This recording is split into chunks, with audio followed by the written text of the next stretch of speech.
Okay, so now we're looking at the scenario where he does use punches to set up kicks.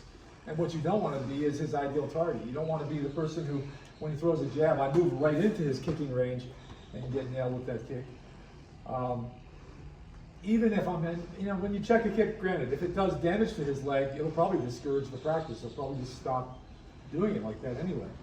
But what you also think of is what does his punch make you think? What does it make you do? Like if he throws a jab, if I'm instinctively moving away, well, I'm moving into his kicking range. So what if I move the other direction? Well, there you go. There's the germ of an answer, of a good solution, where when he throws the jab, oh, boom, I throw a little half-beat cross off of that, and I'm moving in. I'm too close for him to kick. If his body gesture and state of balance was set up to throw a kick, he doesn't get to do it now. He's the one out of position because I'm not allowing him to throw the kick. And the first thing I always encourage people, especially like fighters I've trained, when they get somebody who's teeing off with kicks from the outside, I tell them, listen, step inside it and throw the cross. Throw an overhand, throw something hard to take away that range, but to catch him at that moment of vulnerability. As it turns out that when a kick is not yet fully formed, the person is really vulnerable to being punched if only the other person would be set to throw it. The problem is, if the kick is intimidating and the person sets it up well, every ounce of his being wants to move out and get away from it, right? We want to get out of the way of big, dangerous, scary things, right? And so you're playing upon that psychology. That's what a person who lands good kicks, by the way, depends on, is the psychology of the damage that it can inflict, making the opponent react in certain ways, move in certain ways.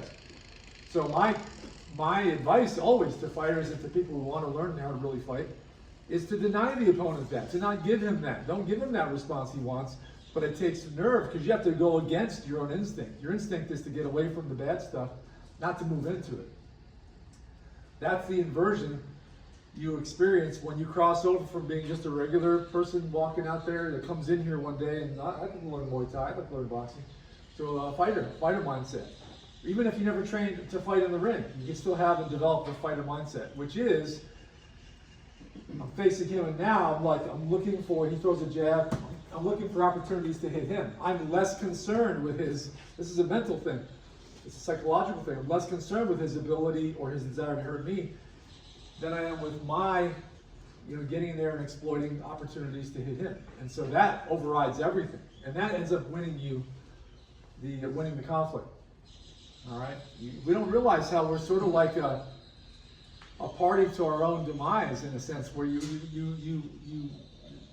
falling in with what he wants you to do, and you're letting him kick you. But we got to think of that. We got to realize that's an option. For a lot of people, they don't even know that you could do or I can do this. I can dispense with the parry. He throws a jab, crack. I just hit. Because if I'm hitting his head that way, that kick can't come this way. So I make it a race. Since my hand moves faster than that leg, I just got to make sure I step into where I'm in range. And I land that cross same time he's trying to land that, or even get that kick off the ground, even to get it going. Stop it early, nip it in the bud, get it in its early stages by cutting off and getting in. Now, a similar thing can be said about the cross to the lead kick. Watch, previously, I slipped, and okay, I check. That's the mindset of a person saying, I'm going to stay out here, I'm going to try to stay, I don't mean to change my voice, but it's just a different persona I think of. I'm just going to be safe, no. Because then you're just letting him tee off and get off his kicks and his punches, and he's going to eventually figure you out and hit around that defense. He's going to do the same thing, but do it differently, and I'm going to be the one that gets caught. So I don't want to keep doing this repetitive nonsense. I'm going to change it up.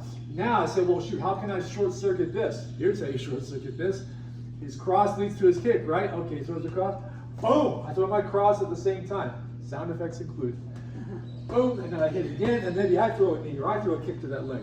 He is getting bombarded, and his weight is shifting to that lead leg, and I'll kick the leg or I'll throw a knee. It was because I got him at the punching stage. And I didn't let it be like, okay, his cross made me move out, and then I either check or I don't, and I get hit. I was playing his game. And when a person is first learning, they realize I can't, I feel like I can't help it. I just end up there. I'm just trying to survive here. They're walking into it. You have to say, no. I, so to speak, I'm the captain of my fate. I'm going to do a different thing. And here, boom, hit him again, here, and knee, and then you've got him.